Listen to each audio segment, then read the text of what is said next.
주신 하나님의 말씀은 요한복음 14장의 말씀입니다. 요한복음 14장 16절에서 17절의 말씀입니다.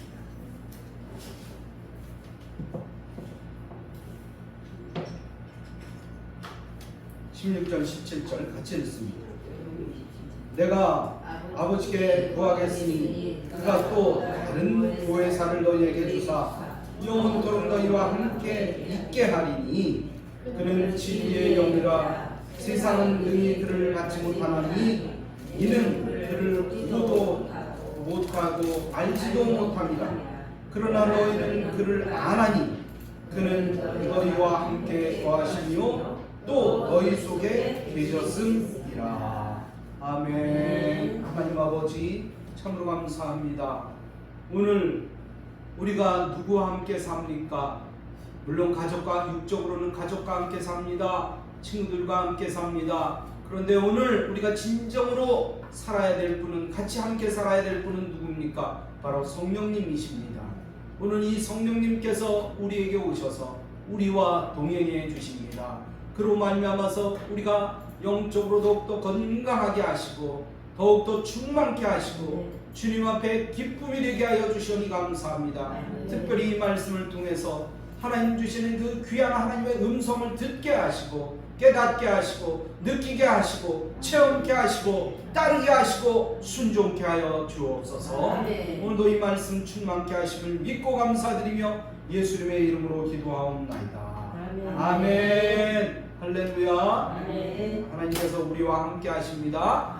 오늘은 성령님이 함께 하심에 대한 귀한 말씀을 같이 나누길 원합니다. 여러분, 성령님이 함께 하시면 어떨까요? 성령님이 함께 하셔요. 근데 언제 함께 하셔요? 언제나 함께 하셔요. 내가 아플 때도 함께 하시고 또 밥 먹을 때도 함께 하시고 때로는 화장실에서도 함께 하시고 또 때로는요 그럴 때만이 아니라 범죄할 때도 함께 하셔요. 그래서 내 마음속에 찔림이 있게 만드셔요. 어떤 사람이 언젠가는 술을 먹고 나를 찾아왔어요. 그러면서 나한테 막 자기 생각을 얘기합니다. 그러면서 나중에 이렇게 얘기해요. 왜 하나님께서 이 술을 먹은 나를 하나님께로 인도해 주셨을까요? 그 마음에 찔림이 있는 거예요. 여러분, 찔림이 있어야 회개가 되는 거예요.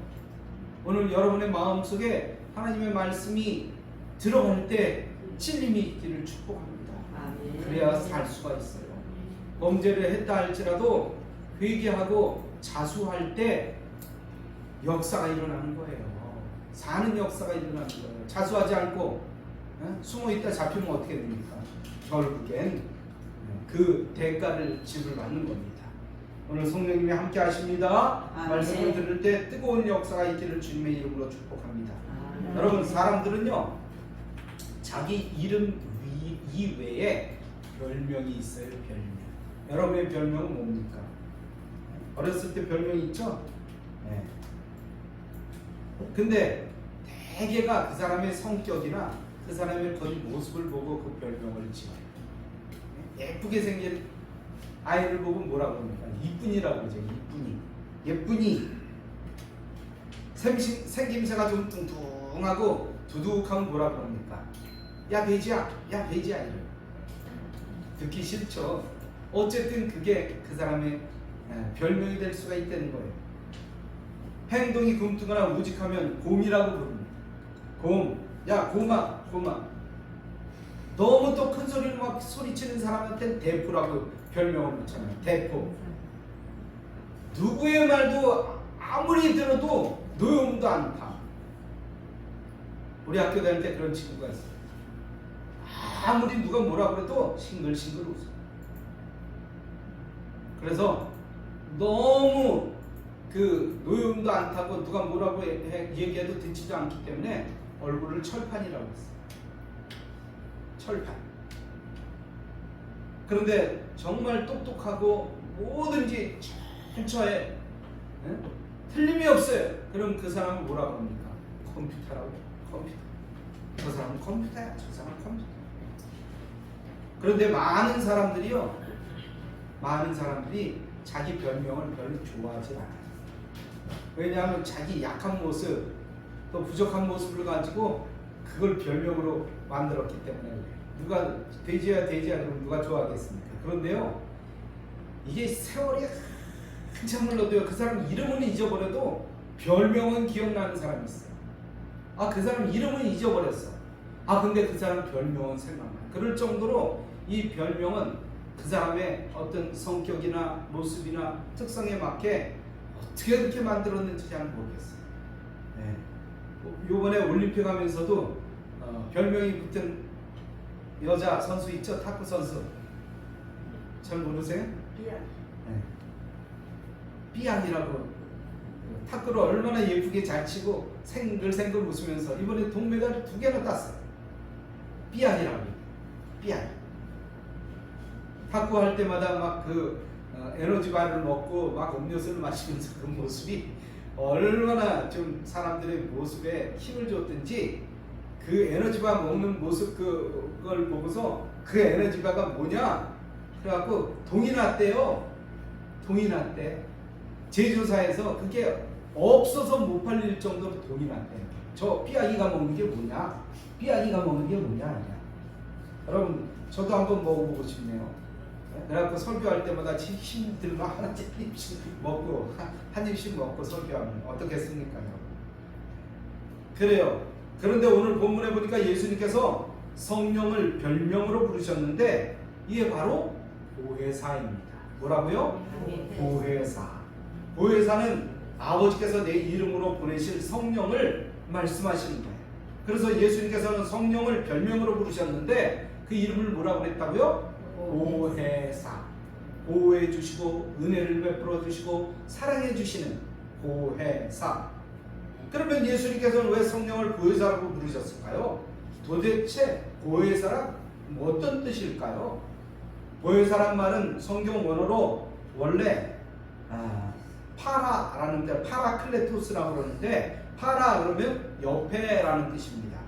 또 클레토스 그러면 부름받은 사람이에요. 그래서 그 합치니까 옆에 있도록 부름받은 사람이에요.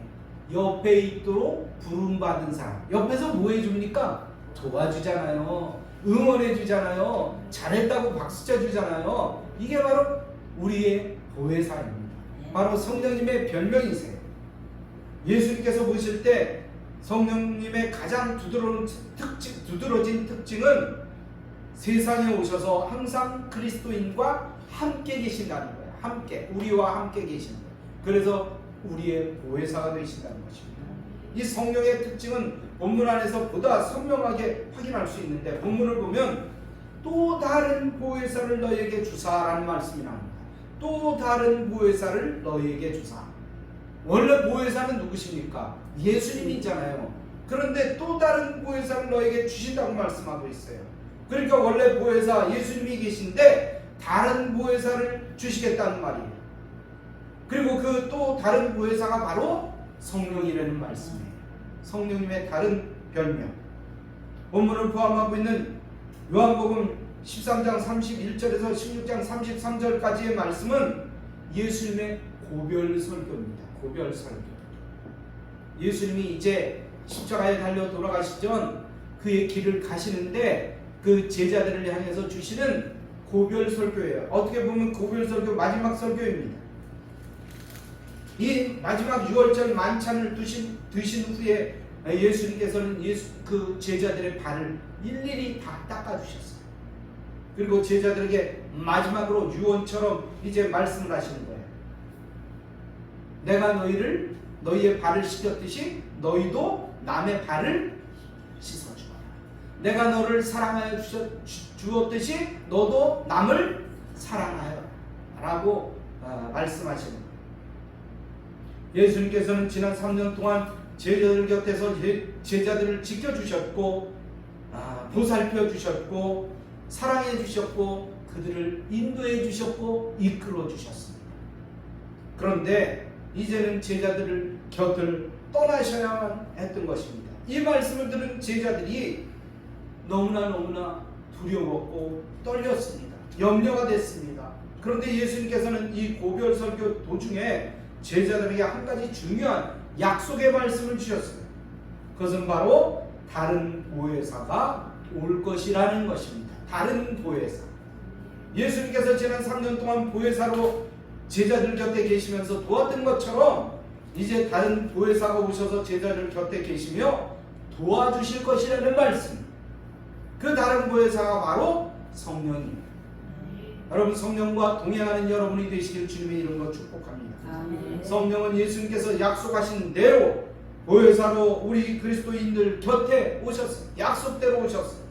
그리고 항상 우리 그리스도인들 곁에서 우리를 도와주십니다. 우리를 인도해 주십니다. 우리를 축복해 주십니다. 우리가 잘 되도록 옆에서 응원해 주셔요. 박수 쳐 주십니다. 잘했어. 그래, 조금만 더 해봐. 그래, 넌 할 수 있어. 너는 하면 돼. 그러면서 우리를 응원해 주시는 분이 바로 성령님, 우리 보혜사예요. 우리가 잘 안 되고 정말 코가 석자나 빠져 있고 정말 어떻게 해야 되는지 모르는 그 순간에 성령님께서는 우리의 마음속에 깊이 들어오셔서 아니야, 넌 살 수 있어. 힘을 내. 조금만 더 힘을 내봐. 내가 옆에서 너 응원해 줄게. 그런 분이 바로 보혜사 성령님이에요. 성령님은 예수님께서 약속하신 대로 우리 그리스도인 곁에서 우리를 응원해 주시고 박수 쳐 주시고 우리를 이끌어 주시고 인도하여 주시는 분이셔요. 그분이 오늘 우리와 함께 해주셔요. 오늘도 우리와 동행해 주십니다. 그러면 우리 그리스도인들이 성령과 함께하는 삶이란 어떤 삶일까요? 이건 역시 예수님께서 이미 약속하셨는데 오늘 본문을 보면서 함께 은혜를 나누기를 원합니다. 우리가 성령과 함께하는 삶이란 성령님과 동행하는 삶입니다. 동행하는 삶이에요. 여러분, 동행한다는 게 얼마나 감사합니까? 어떤 일을 당해도요, 함께 이겨내는 거예요. 어떤 어려움을 당해도, 고통을 당해도, 슬픔을 당해도 함께 이겨내는 거예요.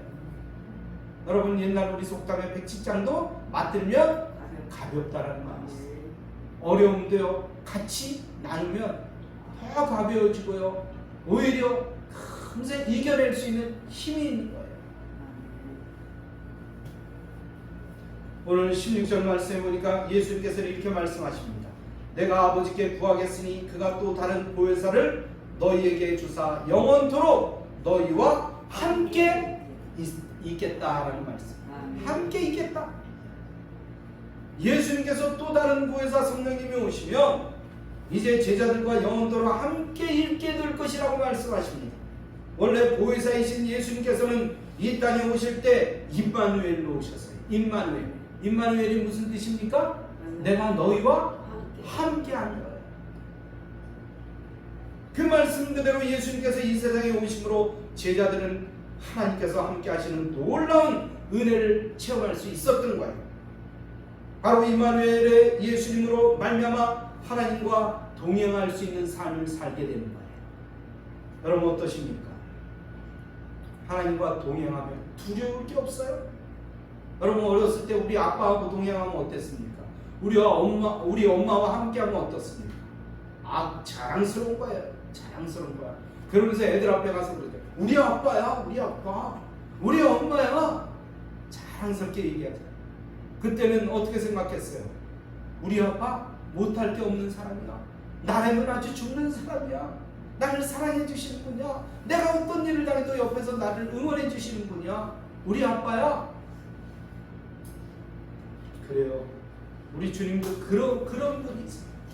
내 옆에 계셔서 나를 응원해 주시고 나를 붙들어 주시고 내가 넘어지려고 그럴 때, 내가 막 비틀비틀할 때 나를 만져주시고 위로해 주시고 축복해 주십니다. 그분이 우리와 함께 하십니다. 이제 그런데 예수님께서는 제자들 곁을 떠나게 되셨어요. 그래서 예수님을 통한 동행은 끝이 나게 된 거예요. 하지만 예수님께서는 또 다른 동행을 약속해 주셨습니다. 바로 성령을 통한 동행이십니다. 성령님과 함께 하시면 바로 성령을 통해서 우리가 하나님과 동행하는 것을 의미하는 것입니다. 그래서 하나님과 함께 우리의 인생길을 걸어가니까 마음이 든든하고 혼자 있어도 외롭지 않아요. 여러분, 혼자 있을 때 어떻습니까? 뭔가 좀 허전하고 뭔가 좀 부족한 것 같고 누군가 옆에 있으면 좋을 것 같지 않아요?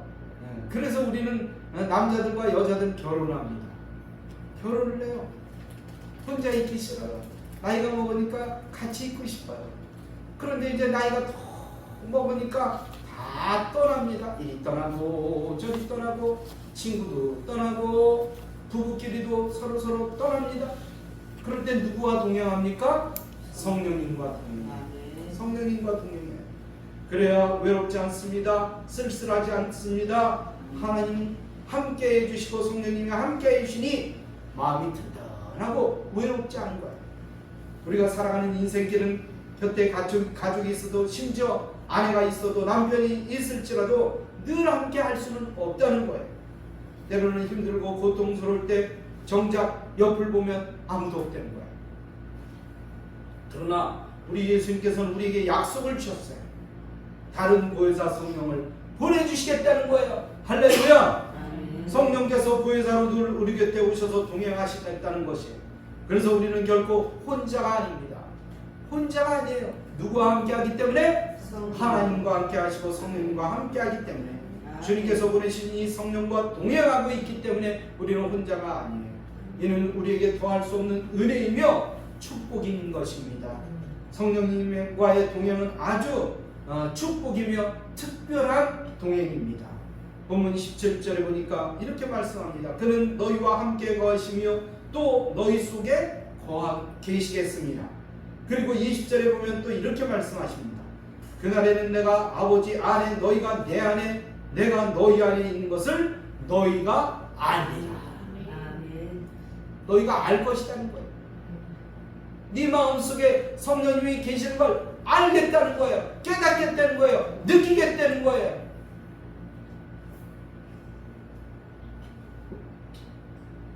그래서 우리는 언제 어디서나 항상 성령님과 동행할 수 있는 것입니다. 더 놀라운 것은 나 혼자가 아니라 우리 모두가 동시에 성령님과 동행할 수 있어요. 사람은 어떻습니까? 이 사람과 동행하면 이 사람하고는 함께 할 수 없어요. 저 사람과 함께하면 나와 함께 할 수 없어요. 그러나 성령님은 모두와 함께 할 수 있습니다. 모두의 마음속에 있습니다. 그런데 한 가지 문제점이 있습니다.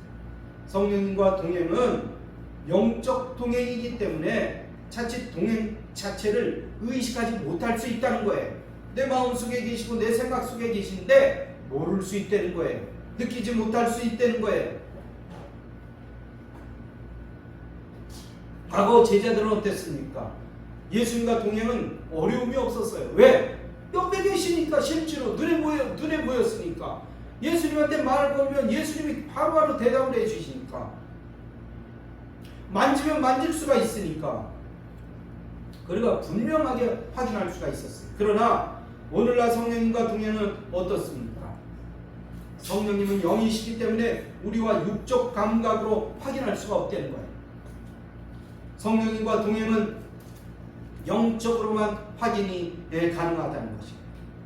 적극적으로 철저한 기도와 말씀을 통해서 성령님과 동행은 확인할 수 있다는 거예요. 어떻게 확인할 수 있습니까? 먼저 성령님께 기도하며 찾기 바랍니다. 그러면 성령님께서 영적인 오감, 육적인 오감도 있지만 영적인 오감이 있어요. 영적인 오감을 통해서 느낄 수가 있는 거예요. 체험할 수가 있는 거예요. 다윗은 그래서 시편 27편 8편에서 이 영적 동행에 대해서 이렇게 말씀합니다. 너희는 내 얼굴을 찾아라 하실 때 내가 마음으로 주께 말하되 여호와여 내가 주의 얼굴을 찾으리이다 하였나이다. 또 사도행전 2장 25절에 보면 다윗은 또 이렇게 고백합니다. 내가 항상 내 앞에 계신 주를 배웠으며 나로 요동하지 않게 하기 위하여 그가 내 우편에 계시도다. 내 우편에 계시대. 여러분 우리도 매일 나와 동행하시는 성령님을 찾아야 됩니다. 느껴야 됩니다. 체험해야 됩니다. 아침마다 순간마다 성령님을 확인하고자 애써야 됩니다. 그리고 내 안에 계시는 성령님을 영적 감각을 통해서 보고 듣고 확인할 수 있어요. 여러분 육적으로도 감각이 무뎌지면요 만져도 뭔지 알 수가 없어요. 언젠가 누가 10,000원짜리를 갖다 주고 눈을 10,000원짜리인지 알지 못하게 이게 얼마짜리인지 맞춰보래요. 그게 만져보는 거예요. 아, 돈은 돈인데 분명히 냄새도 아닌데 돈인데 얼마짜리인지 알 수가 없어요. 5,000원짜리를 갖다 주고 50,000원짜리를 갖다 주고 만져보라는데 한 꼬투리만 만져보고 알 수 있습니까? 그러나 육적인 감각이 뛰어난 사람들이 있어요. 어떤 사람이죠? 앞을 못 보는 그래요. 시각장애인들이에요. 그 사람들은 돈 만져보고도 얼마짜리인지 금사해요. 만져만 봐도 금사할 수 있어요. 그러나 우리는 잘 몰라요. 여러분 영적인 것도 마찬가지입니다. 영적인 것도 그래서 우리가 민감해야 돼요. 민감해야 아 성령님이 오셨구나. 성령님이 내 마음속에 들어오셨네. 아 성령님이 나와 동행하시는구나. 이걸 느껴야 돼요. 영적으로 무감각하면요. 나 혼자 있는 것 같아. 그냥 쓸쓸하고 외로운 거예요. 그러나 성령이 나와 함께 하신다는 그 사실을 알면 외롭지 않아요. 쓸쓸하지 않습니다. 그리고 대화합니다. 기도합니다. 그를 통해서. 그러면 기도를 통해서 우리 주님께서 막 말씀하셔요. 그럼 막 방언을 통해서 막 기도하고 방언으로 기도하고 막 기도하는 거예요. 여러분 기도가 그렇게 기도를 통해서 깊은 기도를 하게 되면요 1시간, 2시간, 3시간이 문제가 아니에요. 언저번에도 말씀드렸지만 어떤 분이 15일 동안 산속에 그것도 추운 겨울에 눈 속에서 기도하고 내려왔대요. 난 그걸 믿지 못했어요. 어떻게 이 추운 엄동설안에 그 눈 속에서 15일 동안 아무것도 안 먹고 그 산속에서 기도하고 내려올 수 있을까? 난 어떨 때는 한 끼만 먹어도 몸이 부들부들 떨리는데 보름 동안 그랬다는 거야. 보름 동안. 그래서 내가 안 믿었어요. 그런데 내가 기도하다 보니까 시간관념이 없어져요. 기도하다 보니까 시간관념이 없어져요. 1시간이 지났는지 2시간이 지났는지 몇 시간이 지났는지 감각이 없어져요. 하나님과 동행하면 이런 아름다운 하나님의 역사가 우리에게 임할 줄 믿습니다. 그래서 우리는 날마다 성령님께 구해야 됩니다. 순간순간마다 도움을 요청해야 됩니다. 나의 갈 길을 찾을 수 있게 달라고 도움을 요청해야 됩니다. 흔들리는 마음을 다스릴 수 있도록 도움을 요청하는 거예요. 그러면 주님께서 동행해 주십니다. 제 개인적인 간증은 옛날에 제가 직장을 다녔잖아요. 영업을 했잖아요. 영업을 하다 보면 술집을 갑니다. 술집. 난 그 당시에 영등포 황금마차라는 데를 처음 가봤어요. 얼마나 눈이 어떻게 눈을 어디다 둘 수가 없어요. 그 엄청난 곳에 가서도 술을 한 방울도 안 먹었어요. 그런데 거기에 미쳐갖고 사람들이 빛과 번쩍하는 데 가서 춤을 추는데 나는요 그 앞에서 기도하고 있어요. 남들은 몰라요. 내가 기도하는지 뭐는지 몰라요. 그럼요 막 거기서 기도하면요 내 머리가 막 쭈삣쭈삣 쓰는 거예요. 그걸 느낄 수가 있었어요. 그럴 때 누가 아무리 나한테 유혹하고 미혹한다 할지라도 거기 그들과 함께 하지 않았어요. 주님과 함께 했어요. 그 엄청난 데 가서도 말할 수 없는 범죄의 속을에서도 주님을 생각하며 그걸 뚫고 나왔어요. 누가 영업하면 담배 안 필 수가 없어, 술을 안 먹을 수가 없어. 그런데 저는요 영업을 그렇게 오랫동안 했으면서 술을 한 방울도 안 먹었어요. 한 방울도 안 먹었어요. 입에 대지도 않았어요. 누가 술 주면서 입에만이라도 대래요. 그게 예의래. 근데 난 그런 예의 안 지켰어요. 여러분 성령님과 동행하시는 주님의 이름으로 축복합니다. 이 악하고 더러운 것들은요 늘 내 옆에 있어요. 악하고 더러운 생각들도 내 옆에 있어요. 미혹하는 생각들이 다 내 옆에 있단 말이에요. 바로 내 옆에 있어요. 한 잔만 먹어봐. 오늘만 먹어. 오늘만 해. 오늘만. 그리고 끊으면 되잖아. 누가 봐? 누가 안 보잖아. 누가 보겠어? 나 혼자인데. 그러나 성령님은 그 자리에 함께 하십니다. 그 자리에서도 우리와 동행해 주셔요. 그러므로 우리는 늘 주님과 동행함으로 악하고 더러운 것에서 힘차게 일어나시길 주님의 이름으로 축복합니다. 아멘. 두 번째는요, 깨달게 해주시는 분이 바로 성령님이라는 거예요. 그래서 우리의 삶이 깨달아가는 삶이라는 거예요. 아하, 그럼 깨닫죠. 이렇게 하면 안 되지.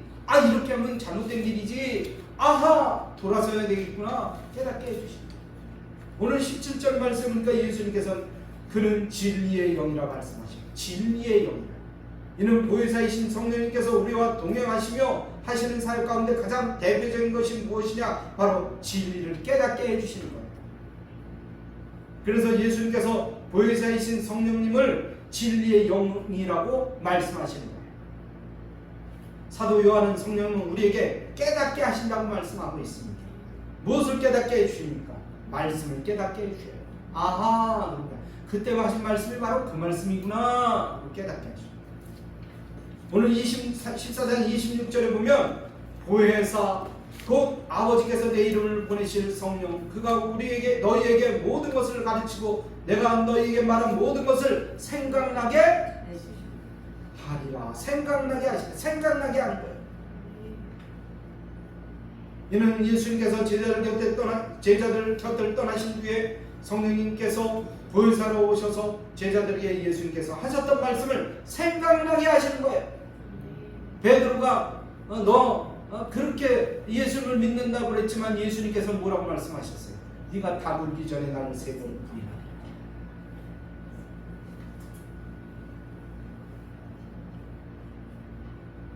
깨닫게 해주시다. 자기 꼭 기어오는데 예수님께서 하신 말씀이 예수님께서 그때 그래서 그렇게 생각나서 막 베드로는 울었어요.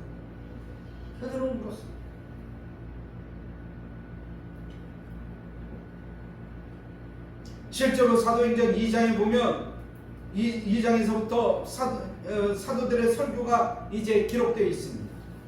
특별히 사도행전 2장 14절로 40절에 보면 베드로의 설교가 기록되어 있습니다. 이 설교는 성경 여러 곳을 인용합니다.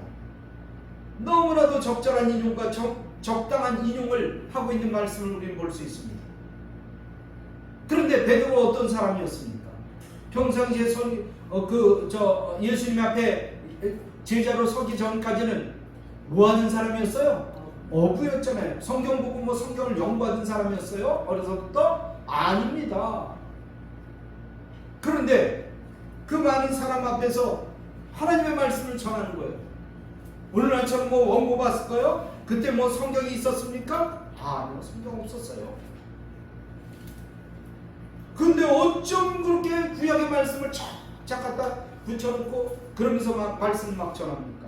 무슨 원고를 놓고 보고 읽는 것도 아니고. 어떻게 그 많은 내용들을 그렇게 성경 말씀을 암송할 수 있었을까요? 어떻게 논리적으로 그렇게 말씀을 전할 수 있었을까요? 베드로의 설교를 듣고 3,000명이라는 사람들이 회개하고 주님께로 돌아왔다는 거예요. 영접했다는 거예요. 믿게 되었다는 거예요. 얼마나 엄청나게 설교를 했으면 그런 설교를 했겠습니까? 베드로 우선 훈련을 받은 것도 아니고 성경을 많이 읽었던 사람도 아닌데 라피처럼 체계적으로 말씀을 배웠던 사람도 아닌데 이렇게 말씀을 전하는 거 보면 분명히 거기에 누가 함께 하셨어요? 성령님께서 함께 하셨다는 거예요. 우리도 가끔 그런 얘기 하죠. 내가 그때 어떻게 이렇게 했는지 모르겠어. 어떻게 그런 생각을 했는지 모르겠어. 그러나 그때도 성령님이 함께 하셨다는 거예요. 위기의 순간에, 위급한 순간에 그때 성령님께서 함께 하여 주셔서 나를 거기서 벗어나게 하시고 깨닫게 하셔서 새로운 길을 가게 하시고 이게 바로 성령님. 또 두 번째로는요, 책망에 대하여 깨닫게 하시고, 진리도 깨닫게 해주시면 책망을 깨닫게 해주십니다. 16장 8절에 보니까 그가 와서 죄에 대하여 의에 대하여 심판에 대하여 세상을 책망하시리라 라고 말씀하십니다. 성령께서 오셔서 우리의 허물과 죄를 깨닫게 하신다는 거예요. 그리고 올바로 나가야 할 의의를 깨닫게 하신다는 거예요. 또한 그 죄 때문에 받게 될 심판을 깨닫게 하실 것이라는 말씀입니다. 바로 이것이 성령님의 책망이십니다. 시편 50편 21절에 보면 이렇게 말씀하십니다. 내가 너를 책망하여 내 죄를 눈앞에 낱낱이 드러내리라. 내 죄를 낱낱이 드러내리라.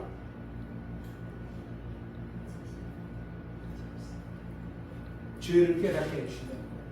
여러분, 죄를 깨닫게 해주셔서 주님 앞에 회개할 때 용서도 있는 거예요. 병고침도 있는 거예요. 올바른 하나님의 길을 갈 수 있게 해주시는 거예요. 깨우쳐 주시는데도 불구하고 나하고 상관없는 일, 누가 그걸 알겠어? 그리고 고개를 저으면 그 사람은 죄에 빠져서 결국에는 어떻게 된다고요? 망가지고 부서지고 깨지고 나중에는 돌이킬 수가 없어요. 돌이킬 수 없어요. 언젠가 운전을 하다 보니까 어떤 길을 가는데 그 표지판이 붙어 있습니다. 표지판이 이렇게 기억장을 띄입니다. 그리고 그 꺾어지는 그 앞길에 낭떠러지라고 써 있어요. 여러분, 그 표지판을 보고 방향을 꺾어야 돼요. 속도를 줄여야 돼요. 방향을 꺾으려면 속도를 줄여야 돼요. 꼼꼼한 밤중에 그걸 못 보고 그냥 직진했다가는 낭떠러지로 떨어지는 거예요. 어떻게 됐는지 몰라요. 여러분, 오늘 주님께서 우리의 삶의 방향을 바꾸라고 말씀하십니다. 성령님과 동행하라고 말씀하십니다. 낱낱이 말씀해 주시는 이 죄는 성령님께서 다 알고 계시고 그의 앞길을 예배해 주시고 인도해 주시사 지금 방향을 돌리라고 말씀하고 계십니다. 오늘도 이 죄를 깨닫게 하시고 책망하시는 분이 바로 성령님이십니다. 여러분, 사실 이때가 참으로 중요합니다. 오늘 내 삶의 방향을 돌리십시오. 시편 51편 3절 말씀에 보면 다시 이렇게 고백합니다. 물은 나는 내 죄가를 나오니 내 죄가 항상 내 앞에 있나이다. 항상 내 앞에 죄가 있다는 거예요. 그러나 성령님과 동행하면 죄를 피해갑니다. 죄와 부딪힌다 할지라도 이길 수 있는 힘을 주셔요. 그래서 우리는 날마다 구해야 됩니다. 그리고 죄를 실수해서 죄를 졌다 그러면 성령님의 책망을 뼈 아프게 받아들여야 되는 것입니다. 그리고 방향을 바꿔야 돼요.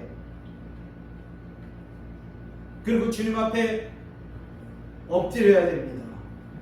고백해야 됩니다. 회개해야 됩니다. 철저하게 회개해야 됩니다. 그리고 방향을 돌려야 돼요. 몇 도 돌려요? 몇 도 돌려요? 몇 도? 180도 돌려야 돼요. 완전히 반대로 돌아서야 돼요. 비슷하게라도 가지 마세요. 그 방향으로 가지 마세요.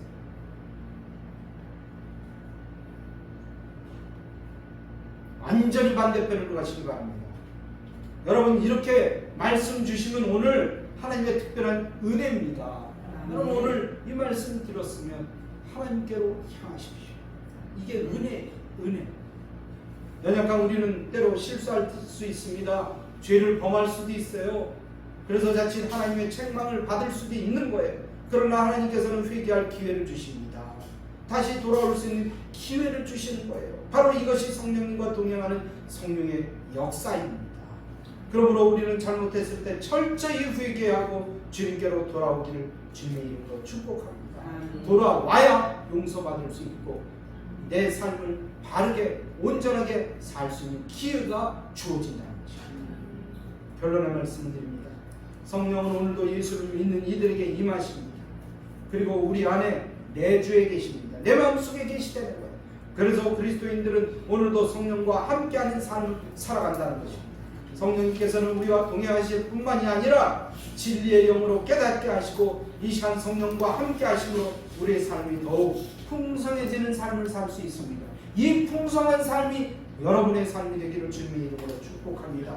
말씀과 동행하심으로 늘 승리하는 모든 성도들이 되시기를 주님의 이름으로 축원합니다. 축원합니다. 할렐루야. 이 말씀 잡고 하나님, 오늘 내가 하나님 앞에 죄를 지었는데 주여 책망케 하여 주시니 감사합니다. 이제는 주라고 내 뜻대로 살지 말고 하나님의 뜻대로 살고 성령님 시키는 대로, 성령님 이끌어 주시는 대로 승리하며 살아갈 수 있도록 인도해 달라고 주여 한번 부르고 주님 앞에 기도합니다. 주여! 할렐루야. 하나님 아버지, 하나님 아버지, 오늘도 나를 부르시고 나를 인도하시고 나를 역사하여 주시면서 주님 안에서 승리할 수 있도록 인도하여 주시면서 말씀 안에 바로 설 수 있도록 주님 도와주시고 성령과 동행할 수 있도록 인도하여 주시면서 우리하여 주님 앞에 내가 잘못된 길을 가고 있다면 돌아설 수 있도록 인도하여 주시면서 악하고 더러운 것과 싸워서 승리할 수 있도록 인도하여 주시면서 마음속에 있는 갈등으로부터 아버지 죄로부터 아버지 돌아설 수 있도록 인도하여 주시면서 성령님 함께하여 주시옵소서. 우리 주님 이 간절한 마음과 불신으로 기도하려 합니다. 마음에 손을 얹고 아버지와 이제 기도하며 이제 또한 심령의 손을 들고 성령님을 의지하여 기도하려 합니다. 이제 성령 받기를 원하는 사람은 머리에 손을 드시라. 아픈 부위가 있는 사람은 아픈 부위에 손을 드시라. 마음에 상처를 받고 있는 사람들은 마음에 가슴에 손을 드시라. 믿음으로 손을 얹어주시기 바랍니다. 성령님, 오늘 이 시간 이 간절한 마음 갖고 이 종이 기도하려 합니다. 성령여 임하여 주시옵소서. 성령여 임하여 주옵소서. 성령여 임하여 주옵소서. 강력한 성령의 불이 말쳐다. 불이 말쳐다. 불이 말쳐다. 머리가 맑아지고 가슴이 탁 뛰고 뱃속은 시원해지고 온몸에 생기가 넘쳐오르죠. 성령여 지금 역사여, 지금 역사여 주시옵소서. 지금 역사여 주시옵소서. 지금 생각나게 하여 주시옵소서. 지금 주님께서 아버지 내가 없어 깊은 곳까지 들어오셔서 나의 마음을 살펴주시옵소서. 목뼈와 등뼈와 머리와 골반과 대퇴와 발가락 끝까지 뼈와 근육까지 쭈가 모든 신경 세포들아 예수님의 이름으로 명하노니 움직여라. 움직여 맞춰 갈지어다. 빈들어졌던 뼈들이 정상으로 회복되게 하여 주시옵소서. 아버지여 망가졌던 그 모든 것들이 회복되는 역사가 일어날지어다. 무장님과 40일째 이목구비가 간결해질지어다.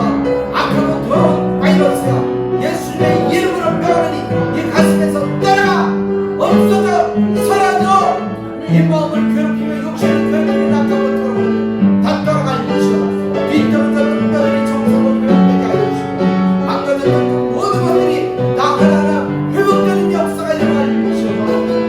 오 주여 역사하여 주시옵소서. 역사하여 주시옵소서. 물마음의 상처를 받고 왔습니다.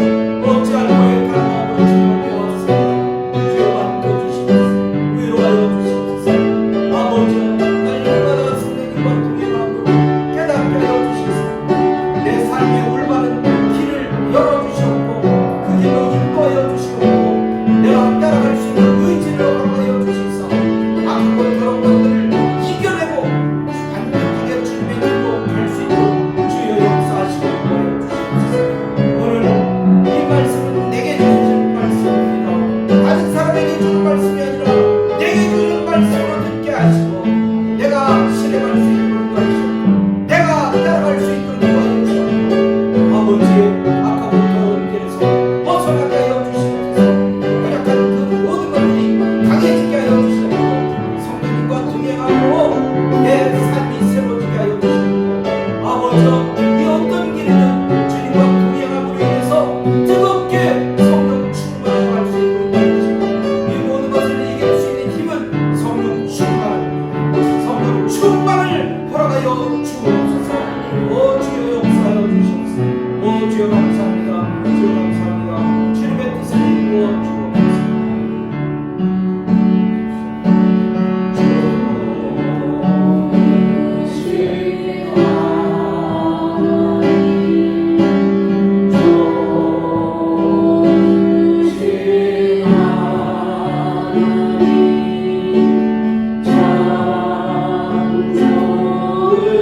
주 주시네